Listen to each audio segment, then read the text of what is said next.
the first game we played against the Sidney's team, Rimouski. We were down 3-0 the first 10 minutes of the game, and all three plays, they were all Sidney. And you're like, oh my God. Like, there was nobody who was at fault per se, you know? Like, I'll give you one example. Mark Mathot, Crosby came down the right wing, and Mathot came in to meet him.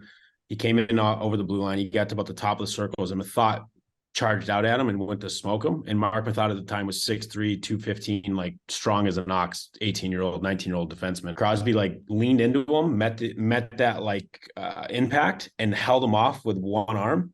And he kept taking him all the way down into the corner. He had one hand on his stick. He looked over his shoulder. He one-hand sauce passes it over the other defenseman that was standing in front of the net, right wide open to Marc-Antoine Pouliot, who snipes. And so it was not a fluke. The pass wasn't a fluke. The fact that it landed straight on the guy's tape wasn't a fluke. The fact that he could hold off Mark Mathot when Sidney was only 17, Mark was a monster 19-year-old. Everybody was like, oh, wow.